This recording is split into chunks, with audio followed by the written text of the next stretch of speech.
Hi visionaries, welcome back to my channel where it is my hope to inspire you to envision more for your life. If you are new here, hi, welcome. We talk about all things ADHD, mental well-being, and personal development and whatever I feel like. So please remember to subscribe and to hit that gray bell to be notified the moment I upload another video. So today I wanted to revisit one of my old videos and touch on it again. And I wanted to go into a little bit more depth. I watched it for the first time in a while and wow, the background. I just like set up shop in my kitchen and just hit record, didn't I? But I felt like it had a lot of good nuggets of truth, but I wanted to get a little bit more in depth because I noticed that I didn't touch on a lot of things. So I don't know. Hopefully this video helps you. If not, I don't know. Let me know in the comments below. I'm going to start off from whence I was a child. And one of the things I noticed in my childhood is I was kind of, I guess the best word to describe me would be a daydreamer.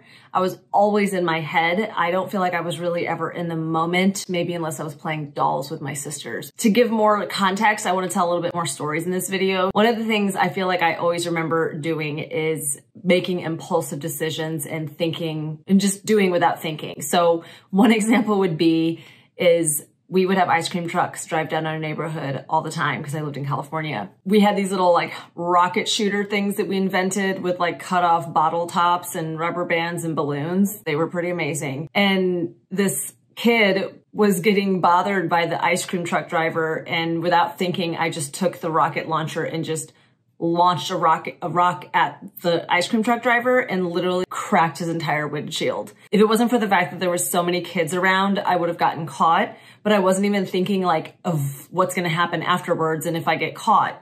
What was I thinking? Like literally just rash decision making. Another thing about myself as a kid is I was kind of a little quiet bully. I was not always the nicest, and I would definitely do things without thinking. I remember this one girl was sitting there next to me on the bleachers and she was staring up at the sky, and just something about me, I was like, what if I just like pushed her head into the bench? And I literally just like pushed her head into the bench. I don't know, something about her. I don't know if it was bothering me or what. And I just literally like, I did that. I'm a nicer person now, I feel, than I was a child. And another time, me and my sister, whom you met, there was just something about her. She liked me, but not my twin. And so we just decided to get Daddy Longlegs, collect him in a little bag because we were terrible children, and put him in her hair. I did that. Also, sorry, third grade teacher, me and some friends would stay inside the class at recess break, and we would help the teacher doing things, and we would steal her candy and then we would sell it back to the kids for a profit. So yeah, there's definitely just rash decision making, and I'm probably feeling like I'm exposing myself to the world right now. Another thing about me as a child, I was also very emotional.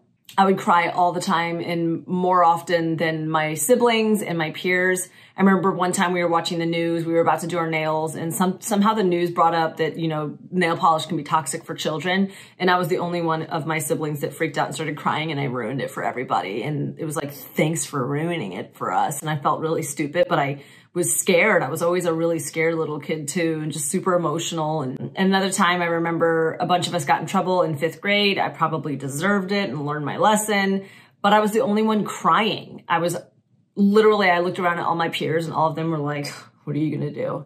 And I was blubbering like an idiot because I felt bad, even though I'm the one that deserved to be in trouble. I also felt bad, like if there was one kid, Vincent, in 5th grade, I never forgot his name. He was kind of mean, and he did something to me that warranted him getting in trouble. We both ended up in the principal's office.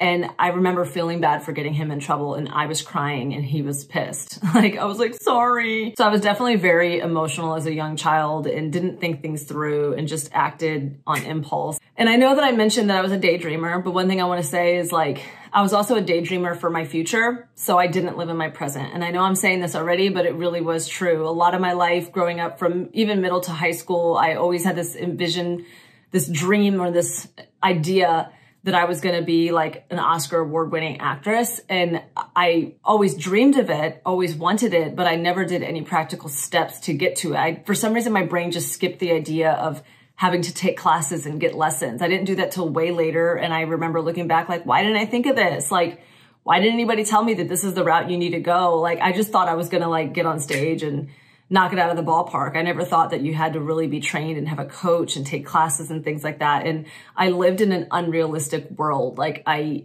idealized the image of who I thought I was going to become, but I never did anything to get closer to that goal. And that's something I try to not do now. I try to lower the bar for myself, meaning from unrealistic to realistic, and aim for that and actually take steps towards that, as opposed to just envisioning this amazing future and judging myself on the fact that I'm not there while I'm sitting here doing nothing. So that is something that was true for me a lot of my life growing up, until I just kind of lost my way and stopped trying to do anything. But now I have a more realistic idea of how the world works. I hope so. Geez. So another thing I do as a person, I'm sure a lot of us can relate to this, is throughout the past, I had always been somebody to make impulsive decisions. Like when I got my first job, I think I was 13 or 14. And I consistently worked since then. I worked at fireworks stands in the summer where I would help sell fireworks.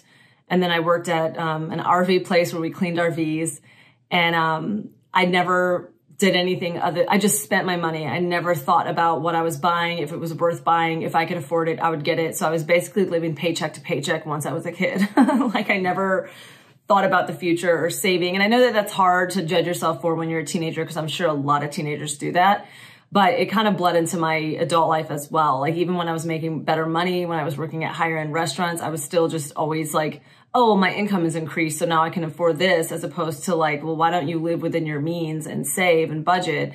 I was just always impulsively buying things and throwing things away that when I look back, I'm like, why did I even get that? Another thing I would do is I would always, I'd always come up with ideas for myself, things I thought I wanted to do. And then I would quit in a way that would kind of bring shame upon myself. Like, when I was living in California in my 20s, I remember I was like, oh, well, like I was like on a really good, like waking up early streak. And I was like, why don't I sign up to volunteer at a kitten rescue? And I did. And it was awesome at first, but then like, I kind of got bored with it quicker than I expected. And one day I overslept, and then I kind of got like freaked out because the girl had been texting me and I never replied back. And I ended up running into her at the vet, and I was like, this is super awkward. And like, she didn't want my explanation. I don't blame her, but I put myself in those situations where I would have a cat hair in my face. I'd put myself in situations like that where I would regret it, or I would like be in uncomfortable situations. Another thing I did in California is I signed up to work as an intern for a manager out in California for actors. I remember like the first day she told me not to come because her son was sick. And then like the second time I was there, I had a flat tire, and then she just told me not to come. And I got like let go from that position. But I remember secretly being happy because I was remember thinking like, oh, this is too much for me. Why did I impulsively decide this would be a good idea? Another thing is just coming up with the idea of hanging out with friends. I'm sure a lot of you can relate to this, where it's like you think it's a really good idea to hang out with so-and-so on this day, or let's come up with this great idea to hang out. And when the day comes, you're like, why did I recommend this? Which kind of leads into different times in my past where there was really good quality people that wanted to be my friend, and I would want to hang out with them, but then I really wouldn't. And so I would create this fake friendship and kind of put it off until I basically would ghost people that like would want to hang out or want to be my friend. And there was no reason for me to just like impromptu just ghost them, but I would do that. And I did that enough times in my past where I would like, some of them I didn't know well enough, but sometimes I would run into people from my past, and I would always have to have that awkward like amends moment where it's like, oh, hey, yeah, like we never hung out, but it really was because of me. Not them. Not them. And it kind of reminds me of like quick reactions that I've also had, like impulsive decisions, also impulsive reactions that I've had throughout my life that have caused issues within myself. Like in college at one point, I talked about my college experience. I was super overwhelmed in 2 attempts at 2 semesters, and both times I remember just not going back to class, and I was able to drop 1 round of those classes, but there was another time it was too late to drop and I had already not gone, and I was like, I don't want to go back and I don't want to figure this out.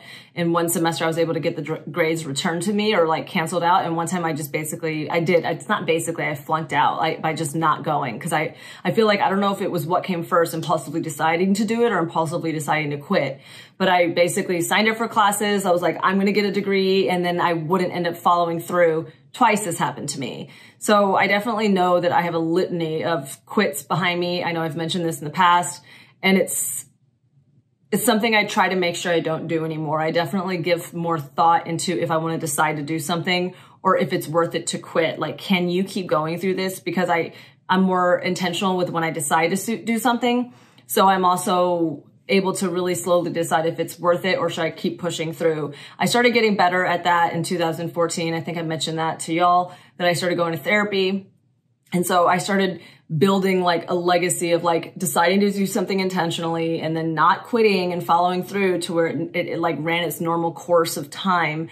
And by the time it was kind of concluded, it wasn't anything that was like, I quit like all of a sudden. One example is I worked with my brother-in-law helping film video footage for a radio show. And we would edit it and post it and put it online. And I worked for that team for like over a year without any quitting or anything. I showed up every week and it was something I was super involved in. Obviously, probably it's my niche and something I was interested in.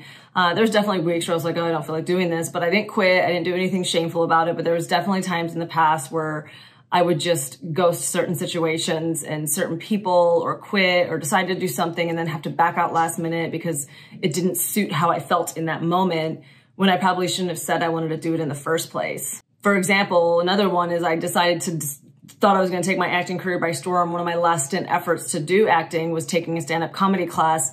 And then my anxiety took over for various reasons. Like outside of my life, I had some friends that weren't really good for me and they were causing me anxiety. They're not my friends anymore. Instead of just continuing with the workshop, I let that be my excuse for why I quit and I stopped plugging in. It felt overwhelming. It was really intimidating. I felt like my stand-up comedy jokes were terrible. And I had so much anxiety with my personal life and with that class that I just never showed up to the showcase. And it's like something I regret to this day. And it's something I feel ashamed of. So I don't like that feeling. And once I realized I had ADHD, I started noticing that was a trait of that. So I got better at making sure if you decide to do something, you don't quit it.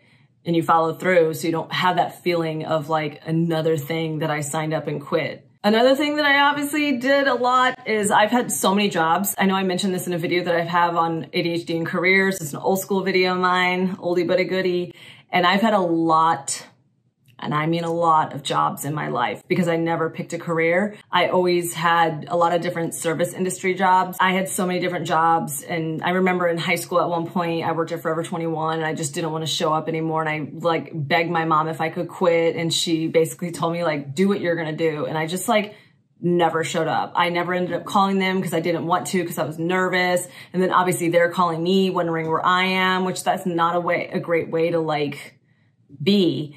But I think that just kind of carried over into my adulthood where there was good jobs that I would have, but I'd always be like, oh, I should get a second job. And then I would get the second job and it would make me hate both jobs. So then I would just not show up to that second job I got and go back to the first job. But I kind of didn't learn that lesson. I would still every once in a while try to get a second job. And it ended up being really hard to manage both. And I would just kind of not show up to multiple jobs. I just quit. I just never showed up. And that is like that's not the character I want to be as like somebody full of character and integrity. But that was me. Like I had to face myself in the mirror and like admit like you do that. And that's annoying when people do that to you, which reminds me of a lot about my life has been my anxiety. I never really realized I had anxiety. I didn't have a name for it for a lot of my life. I don't think because anxiety is physical and I don't remember having a lot of physical anxiety in high school. Probably because I had a very small, like social circle, especially at my high school. I was very involved in my church as well. And we had social engagements there too. But I think I had like a tenseness. I was always like tense and I wanted to be more outgoing in certain areas. And I'm like, oh, only if I could just show them who I really am, but I would never do anything about it. So it almost caused like anger also. Like I'm not a very angry person outwardly or inwardly, I feel, but I just remember getting frustrated almost all the time and probably at myself more than anything as well. But yeah, I just remember having anxiety, and my anxiety got worse in my adult years, in different social situations that were kind of like, it's up to you. Like, I felt like once I left high school, like that's when my ADHD symptoms became more apparent. I would get caught up in the wrong crowd. It would cause like radiating anxiety. And then I would learn from those mistakes, I thought, and then I'd kind of put myself in the same situation because I was making rash decisions with who I connected with, which we'll talk about that later, but it always ended up putting me in a spot where I had a lot of anxiety and I couldn't figure out why. I had a lot of anxiety, but I didn't know how to get out of that situation. And one of those situations with anxiety had to do with somebody that's close to me in my personal life. They'd been in my life a lot of times, and I didn't know how to like stand up for myself and tell them to kind of leave me alone because they were so close to me. It was like one of those people that like, they mean a lot to you, but you kind of don't want them down your throat all the time. And so I kind of just didn't know how to handle that. And so that's another person I ghosted in my life, which is an extended family member. And I just stopped talking to them. And that caused me a lot of anxiety for years. And it was not an easy situation, but I knew that I had to get out. So I feel like I did the best I could. But yeah, anxiety has been a major player in my life. I don't have it frequently anymore now that I've like created like a cell wall of protection around myself by being intentional with who I decide to be friends with or who I decide to have close in my life. But I've had some people, like even in the recent past, that have disappointed me in a way where I kind of had to, I even told this person, like, I don't want to be friends anymore. And leading up into that conversation, because I didn't want to just ghost them, I was super anxious. I had a lot of anxiety, and I don't like that feeling. So I hate that feeling. Being anxious sucks. I think a lot of anxiety has a lot to do with not understanding yourself, not understanding your boundaries, giving into your boundaries and let people walk all over you, and not being careful with kind of who you let in your life and making sure your home life is safe. And I know it's not easy for everybody, but that was something. Now that I live alone, I don't have anxiety when I go home. And when I go to work, I try to make sure that I play my cards close to the chest, if you know what I mean. And that's something that I learned, which is something I want to talk about, which is self-disclosure and oversharing, which is something I was really bad at a lot of my life. Just meeting a new person, that impulse decision of, oh my gosh, I really like you, and telling them too much too soon and thinking that they're quote unquote a good person and that there's somebody that would care about me. And then eventually like there'd be a shift and I would see like them for who they really were. And I'm like, oh, and I just got done telling them so much about my life through like what it is, like 3 months of just kind of being close to somebody that I connected with at work, which this happened to me like a few years ago. After I thought I had already worked on myself a lot, I realized I'm not learning from my mistakes. I'm still sharing way too much, way too soon with people that I just kind of insta-like. Like I'm spoiled because my best friend, Nathan, who I've known since I was 15, that's how we became friends. We just started talking day one and we've been friends ever since. So I realized I'm lucky, I'm blessed, and that's not something that everybody gets in their life in terms of just making new friendships. And so I've had to learn friendships are a marathon, not a race. So I've learned from that experience to be very careful with how much I share with people right out the gate, because it can change on a dime. And I've had to pay that price too much, where things are awkward. I'm like, oh, they know this about me. And they start doing little subtle jabs or passive aggressive comments about things that I've shared. And it's like, it comes back to haunt you in a way. And I've also had to learn to laugh that off and not to take things personal. Because like I said, I used to be a crybaby. I mean, I was super emotional, even from childhood all the way to my adolescent and young adult years. And even to like a few years ago, like after therapy, I got a little better after therapy, and then it got better from there, which now I don't feel like my emotions betray me, but I used to feel that like I could just feel in certain situations the tears welling up, and I would be crying in front of people. I didn't want them to see me cry, whether it be a coworker or a boss or somebody that I just didn't like in a certain social setting. And it's like a group and like I'm crying, and it's just like almost it felt inappropriate. And I always felt like my emotions betrayed me, and I hated that I was super emotional and I couldn't get my emotions like under wraps. Like I couldn't rein my emotions in, if you know what I mean. And through working on myself, like I've said, going to therapy, I feel like I've gotten stronger with emotions. And whenever I notice my emotions were kind of coming back again, because when I went to therapy, I basically wasn't crying a lot, only in therapy. And then outside of therapy, like 2 years later, I started noticing I would get emotional, and I was like, I don't like this. I was super scared because I was like, I don't trust my emotions to basically betray me again. I was very nervous to feel that I was like, oh no, I'm crying again, or I'm getting sensitive again, or I'm feeling emotions again. Because after I went to therapy, after a really traumatic experience of cutting that family member out and then cutting a different friend out of my life, and I don't know if it was PTSD, but I was not emotional at that time period except in therapy. And outside of therapy, I was like stone cold face, and I wouldn't cry. And once like life kind of went on and my emotions came back, I got scared about it. But I think I'm better. I know I'm better. I know I'm better. Like, I don't cry in a way that's embarrassing hardly ever. So I know I mentioned this just a second ago, but one other thing is about my friendships and my relationships is I've had a tendency to drop friends that maybe I should have tried to be friends with. And one thing I didn't say was I would keep friends for a longer amount of time that I probably should have let go a long time ago that didn't serve me, I guess. Not that they're here to serve me, but it didn't do good for my life because it did cause me anxiety, or there was like friction in the friendship that I didn't know how to speak up for. And because I was so nice, I think those people would keep me around. Whereas if I stood up for myself a little bit more, I don't think they would want me around. Or it was clear that I was the fan and they were the star. And I would always be pursuing these friendships. When I would come back from St. Louis, I would meet up with them, and they would never call me when I lived back in LA, and they would never come out and visit me, but it was always me visiting them. And once I moved back here, I saw them once and never heard from them again. It was like, okay, like I definitely learned like, yeah, you keep friendships way too long that are clearly not interested to the capacity that you are. And I think that that's maybe comfortability, but I feel like it's also like that obsessive behavior of like holding on to a friendship way too long and not letting it go when it's time to let it go, like running the natural course of friendship. Not all friendships last forever.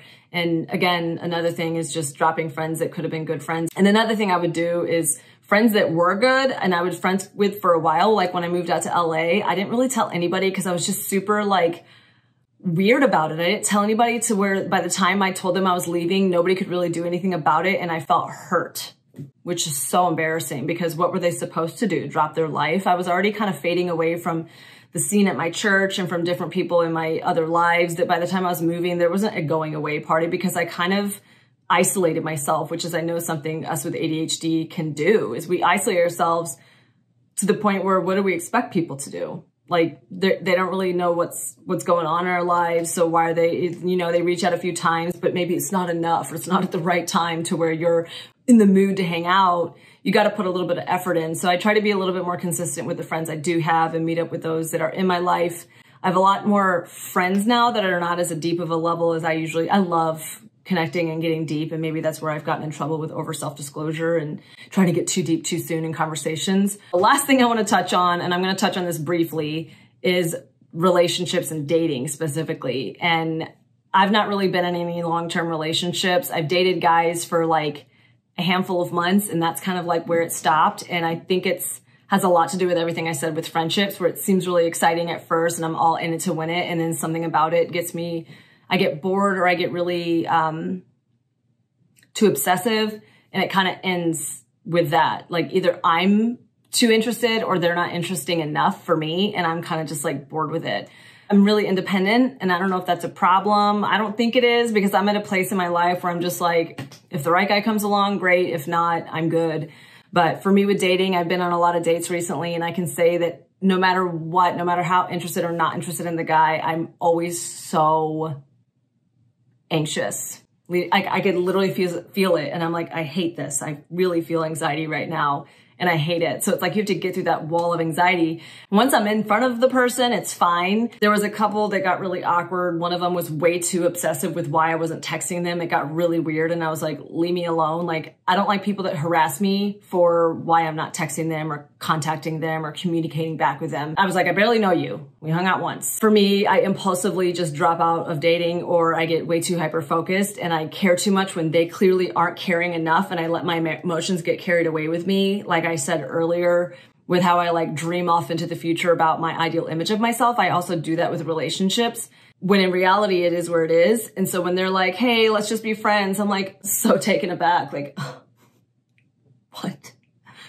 And that's fine. Like, obviously I'm grateful that they didn't ghost me, because then that leaves a whole nother bag of worms, which I have been ghosted by guys in the past, and that's okay. If y'all want me to do another video on dating, I've done them in the past. I'm not an expert, but I can just share my thoughts and we can have a conversation. How does that sound? I feel like I shared a lot of personal things about myself, including the fact that I was really mean, I'm really bad at dating, and I ghost people. If you got anything out of this video, let me know in the comments below. You know I really, really love hearing from you guys. Don't forget to subscribe and to click the gray bell to be notified the moment I upload another video every Wednesday. And you all must know by now that you are in my prayers, and I will see you next time. Bye-bye.